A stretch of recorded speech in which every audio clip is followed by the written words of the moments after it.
Hi అండి, welcome to my channel. నేను మీ శ్రావణి. ఇవాళ నేనైతే బూందీ ఎలా ప్రిపేర్ చేసుకోవాలో చూపించబోతున్నానండి. నేనైతే అబ్బా ఈ ప్రాసెస్ చేయడం అవసరమా, షాప్లో కొద్దిగా తెచ్చేసుకుంటే సరిపోతుంది కదా అనుకునేదాన్ని. కాకపోతే మనం చేసుకుంటే అసలు ఆ సాటిస్ఫాక్షన్ వేరు కదా. అది కాకుండా కరకరలాడుతూ భలే ఉందండి బూందీ. నేనైతే ఇంట్లోనే ప్రిపేర్ చేసుకుంటున్నాను.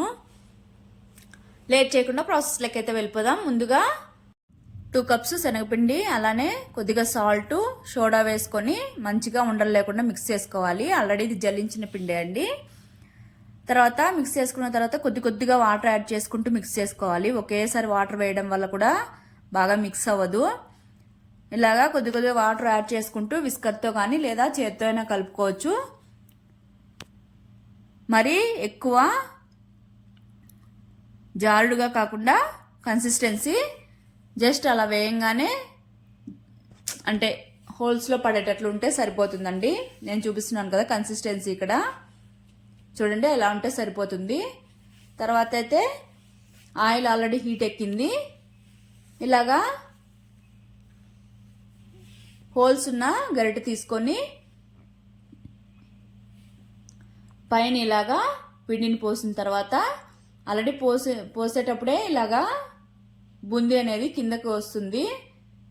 చివరిగా ఇలాగా చేత్తో అన్నామంటే మిగిలింది కూడా పడిపోతుంది. తర్వాత వచ్చేసి అయిపోయిన తర్వాత ఈ గరిటెకు ఉన్న పిండిని అయితే నీట్గా తీసేసుకోవాలండి. లేదనుకోండి హోల్స్ కడ్డం పడి నెక్స్ట్ టైం వేసినప్పటికీ సరిగ్గా రాదు. చూడండి భలే ఉంది కదా, బూందీలు ముత్యాల్లాగా పడుతున్నాయి కదా. షేప్ కూడా ఏ మాత్రం చేంజ్ అవ్వకుండా రౌండ్గా భలే వస్తున్నాయండి. ఇదైతే బాగా మంచిగా కలర్ రావాలండి. లేదనుకోండి క్రిస్పీగా ఉండకుండా మెత్తగా అయిపోతుంది బూందీ అనేది.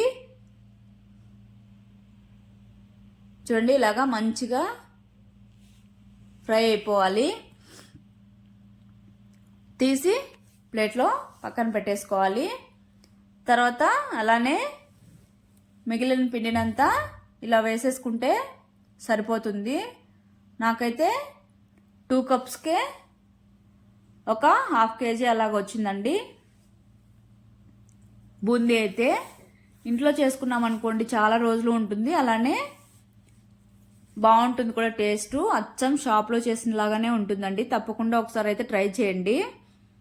చూడండి నేను చూపిస్తున్నాను కదా, మంచిగా క్రిస్పీగా వచ్చాయి కదా. అంతా అయిపోయిన తర్వాత చివరిగా మంటను లో ఫ్లేమ్లో పెట్టుకొని ఇలాగా పల్లీలు కూడా మరీ కలర్ వచ్చే వరకు కాకుండా ఇలా ఫ్రై చేసుకుంటే సరిపోతుంది. లేదంటే మాడిపోతాయి, ఆ తర్వాత టేస్ట్ అయితే ఉండవు. తర్వాత కరివేపాకు కూడా అలానే ఫ్రై చేసేసుకొని పక్కన పెట్టేసుకోవాలి. తర్వాత మనం బూందీని ప్రిపేర్ చేసుకున్నాం కదా, అదంతా ఒక బౌల్లోకి వేసేసుకొని ఈ పల్లీలు అలానే కరివేపాకు కూడా వేసేసుకోవాలి. చూడండి ఎంత క్రిస్పీగా వచ్చాయో. కరివేపాకు అంతా వేసేసుకున్న తర్వాత తగినంత సాల్ట్, అలానే ఒక 1/2 స్పూన్ అలాగా వేయించిన జీలకర్ర పొడి, తర్వాత 1 స్పూన్ అలాగా ధనియాల పొడి, అలానే 1 స్పూను కారం వేసేసుకొని మంచిగా అన్నీ ఒకసారి బాగా మిక్స్ చేసేసుకోవాలి. వేడిగా ఉన్నప్పుడే మిక్స్ చేస్తే బాగా మిక్స్ అయిపోతాయి. తర్వాత మీకు కావాలంటే వెల్లుల్లి కూడా బాగా ఆయిల్లో ఫ్రై చేసేసి వేసుకుంటే ఇంకా టేస్ట్ బాగుంటుంది. నేనైతే వేయడం లేదు ఇక్కడ. ఇలాగా మిక్స్ చేసేసుకున్న తర్వాత చూడండి ఆయిల్ కూడా ఎక్కువగా పీల్చలేదు, బాగున్నాయి క్రిస్పీగా కూడా. అచ్చం షాప్లో లాగానే ఉంటాయి. మిస్ అవ్వకండి, తప్పకుండా అయితే ట్రై చేయండి. చూడండి ఎంత క్రిస్పీగా ఉన్నాయో.